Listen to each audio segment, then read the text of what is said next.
নরপিশাচ 1997-এর the colour production limited প্রযোজিত পরিবেশিত কাহিনী, চিত্রনাট্য পরিচালনায় শহীদুল ইসলাম খোকন, ছোটকু আহমেদের সংলাপে অধ্যাপক সাইদুর রহমান, কাহিনী বিন্যাসে আলম খানের সঙ্গীতে এবং দ্য ওয়ার্স অ্যাকশন আছে ফাইটিং ডাইরেক্টর এবং সিনেমাটা অভিনয় করেছে আলমগীর, শাবানা, রুবেল, মৌসুমী, নাসির খান, জ্যাকি আলমগীর, রোজে আফসারি, সিরাজ হায়দার, তারপর সীতা আছে, হুমায়ুন ফরিদি সহ আরও অনেক অভিনেতা অভিনেত্রীরা সিনেমাটা অভিনয় করেছে। এবং সিনেমাটা শুরু হয়, দেখা যাচ্ছে অনেক পুলিশ তাড়া করছে হুমায়ুন ফরিদিকে। সে এক জায়গায় নুইকে দেড়ে রয়েছে, পুলিশ চলে গেছে। তখনই ও নাসির খানের কাছে গিয়েছে, গিয়ে ওর অনেক কথাবার্তা বললে, তো আপনার জায়গায় কাজ করতাম, এখন তো আমার ধরে পেয়েছে বিনি কাজ, আপনি আমাকে ছুঁড়ে আনলেন না। বলছে তোমার মতন যে পুলিশের খাতায় তাওকে আমি নিই না। এভাবে বলার পর ও কী করছে, বলছে তাহলে আমাকে কিছু টাকা দেন, আমি আপনার এখানে কাজ করতে। উপরে গিয়ে পুলিশের খবর দিচ্ছে। তখন ওর অনেক কথাবার্তা বলার পর ছবি দেখা যাচ্ছে আরেক জায়গায় এন্ট্রি নিলে হুমায়ুন ফরিদির মুখে দাড়ি ফাড়ি দিয়ে একদম হুজুর মতন এইছে। তখন এক গ্রামে, তখন ওই সিরাজ হায়দার ওখানকার বড় মানুষ বলেছে নামাজ ফামাজ পড়াবে। তখনই হুমায়ুন ফরিদি বলেছে আমি সব পারি, নামাজও পারি, আগে আজান দিতাম, এখন নামাজ পড়েছে। এভাবে বলেছে। বলার পর দেখা যাচ্ছে সে এক জায়গায় থেকে পড়াছে। এখন একজনের বাসায় খাবার খাওয়াছে। তখন দুইজনা কথা বলছে দুইটা ছেলে। তখন ভাত দিচ্ছে, বলছে আপনি খুব ভালো খাবার। তখনই দেখা যাচ্ছে যে রোজি আফসারি কথা বলে দেখা হয়েছে। পরবর্তী সিরাজ বলছে আমার আমাশা রুগী, নানান বাড়ি খায়, এমন করে না ওকে বাড়ি দেওয়া। তো সিরাজ হায়দার বলছে যে আমি অনেকবার চেষ্টা করেছি, হয় না, স্বামী আছে, তালাক দিয়েছে। পরবর্তী দেখা যাচ্ছে রোজি আফসারির স্বামী এসে ওর নিয়ে চলে যাবে। অনেক কথাবার্তা বলার পর ও চলে যাচ্ছে। পরের দিন এই কথা সিরাজ হায়দার জেনেছে। পর সালিশ বসেছে, বলছে কেন তোমার ওকে তালাক দিয়েছো, বিয়ে করেছে, হিল্লে বিয়ে করে তালাক দাও, দিয়ে তারপরে নিয়ে যায়। এভাবে অনেক কথাবার্তা বলার পর অনেক কিছু বাগবেন পর রোজি আফসারি দেখা যাচ্ছে যে ওর 100 লাঠি মেরেছে। পরবর্তীতে ওর আরেক জায়গায় রেখেছে স্বামীর, আর রোজি আফসারি ঘরের মধ্যে দুইটা ছেলে ঘুমিয়ে রয়েছে। সিরাজ হায়দার গিয়েছে, পরবর্তীতে হুমায়ুন ফরিদি গিয়েছে। পরবর্তী একটা আছে কাছির মতন দিয়ে ওর গলা কেটে দেয়, আর ওর পায়ে মারে, পা খোঁড়া হয়ে যায়। পরবর্তীতে ওর জেলে যে আদালতে ওর ডাক পড়েছে, আদালতে বলছে ওই করেছে। পরবর্তীতে ওর যাবজ্জীবন কারাদণ্ড দিচ্ছে। আর হুমায়ুন ফরিদি আদালতে গিয়ে ওর ওই মানে ব্যারিস্টার যা আছে জজের সাথে খারাপ, ওকে 1 বছরের জেল দিচ্ছে। ওদিকে ওর ছেলে রোজি আফসারির ছেলে ছোটটা, সে কি করেছে আগুন দিয়ে দিয়েছে। পরবর্তী ওরা সবাই গিয়ে বলছে যে তোমার ছেলে, পরবর্তী দেখা গেল সে দৌড় মেরেছে।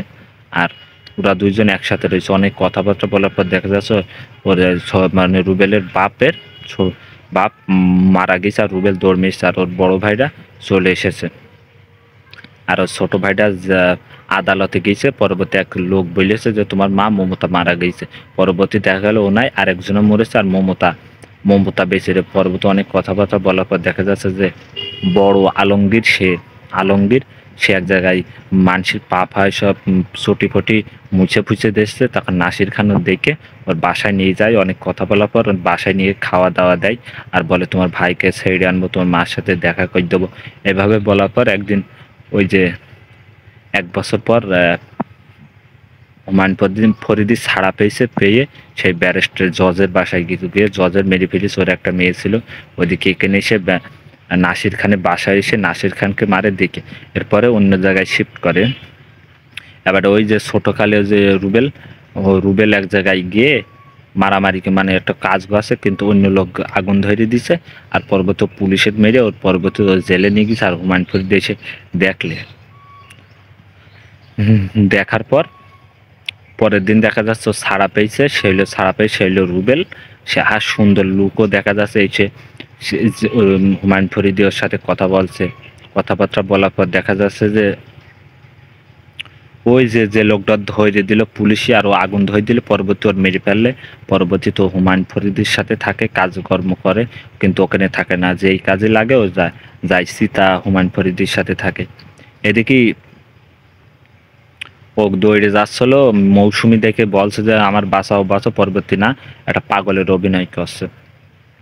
ওদিকে সাবান হইলো পুলিশ অভিনয় করছে চরিত্র, এবং এই আলমগীর ওই যে নাসির খানের বাসায় থাকতো, এখন ও হিরোইন ফিরোইন যারা 2 নম্বর করে তাদের ধরে দিচ্ছে। আর ও দেখা যাচ্ছে রুবেল ওখান থেকে গিয়ে এক জায়গায় গিয়েছে, তার ওই আলমগীরের ওখানে একটা ড্যান্স হয়েছে, নাসির খানের আছে, নাসরিনের একটা আইটেম সং হয়েছে, পরবর্তী ওখানে মারামারি, পরবর্তী পুলিশ ওখানে গিয়ে বলছে এখানে তো ওরম অসুবিধা, ও জাতি বলবা।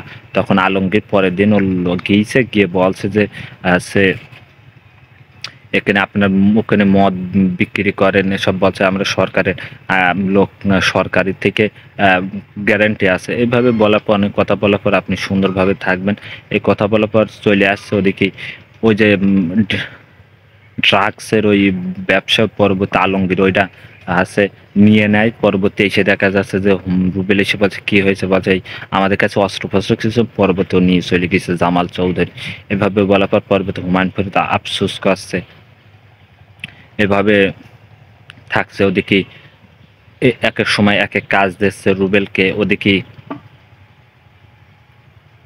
মৌসুমী সে ঘুরে ঘুরে বেড়াচ্ছে, রুবেলের সাথে দেখা আছে, রুবেল ওখানে থাকে না, বলছে তুমি আমরা এখানে থাকো না কেন, তুমি বলছো আমি ওখানে ভালো থাকি। এইভাবে বলার পর দেখা যাচ্ছে যে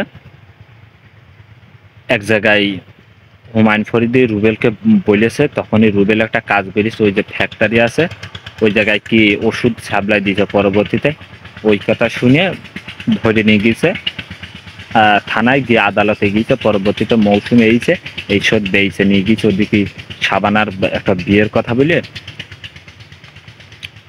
খালেদ হাসান কল্পনা সে সাবানার মা চরিত্র অনেক কথা বলছে যে বিয়ে কর, তুই বিয়ে কর, বিয়ে করছিস নি কেন, এভাবে বলছে। তারপর দেখা গেল মানে যাবজ্জীবন ছেড়ে আর রোজি আফসারে আসলে পরে ওদের আলমগীর নিয়ে আসলে বলছে আমার বাবলা কই, বলছে না মা ও নেই। পরবর্তী ওর মাকে নিয়ে সাবানার বাসায় গিয়েছে, সাবান ওর বিয়ে করবে না। পরবর্তীতে ওই যে আছে থানা থেকে যে ছুঁড়ে, আদালত থেকে যে ছুঁড়ে, পরবর্তীতে সাবানার সাথে ওর বিয়ে হয়, বিয়ে হয়ে ওরা একসাথে থাকে। বলছে তুমি এসব কাজ করবে না। ওদিকে হুমায়ুন ফরিদি বলছে ওকে মেরে দাও, পরবর্তীতে গুলি করতে যাবে রুবেল, তখনই ওই মৌসুমে এসে ওর বলে যে তুমি কি জন্য ওকে খুন করছো, এবং বলে পরে চলে আসে, পরবর্তী আবার গিয়ে গুলি করে মেরে ফেলে হাসপাতালে নিয়ে যায়, কিন্তু রক্তের প্রয়োজন। পরবর্তীতে ও বলে ওর মার ভাইকে দেখে ফেলেছে, পরবর্তী ও গিয়ে ওর রক্ত দিয়ে ওকে বেইছে দেয় হলো এই রুবেল। পরবর্তীতে মৌসুমী নিয়ে গিয়ে পরবর্তীতে বলে ভাই আমি তোমার। তার পরবর্তী বাড়ি আইনছে, রোজি আফসারি দেখেছে, দেখার পরে দুইজনে একসাথে হয়ে গেল। ওদিকে সাবানার সাথে আবারও মারামারি হয়, হুমায়ুন ফরিদি ধরতে পারলে না। ওদিকে দেখা গেল যে হুমায়ুন ফরিদি রোজি আফসারি ওর ধরে নিয়ে গিয়ে রেখে দিয়েছে, আর এদেরকে বলেছে আসতি, তারপর ও এসেছে, কিন্তু ওখানে গিয়ে গন্ডগোল হয়েছে। ওর মাকে ও ধরে রেখেছে, আর এদের চোখে আছে লাল রঙের ওইটা দিয়ে বলেছে তুমি খোঁজো তোর বাপ মার। পরবর্তীতে ওর মার খুঁজে পেয়েছে, পরবর্তী হুমায়ুন ফরিদিদের সাথে মারামারি হয়ে হুমায়ুন ফরিদি দৌড় মেরেছে, হুমায়ুন ফরিদি হেলিকপ্টার অন্য জায়গায় চলে যাবে, এরা কেউ ঘোড়া কেউ মোটর সাইকেল নিয়ে বুঝেছে করে ওর মেরে। পরবর্তীতে সাবানা এসে ওর পুলিশে ধরে নিয়ে গেছে, আর পরবর্তীতে সব একসাথে হয়ে গেছে, থানায় গিয়েছে।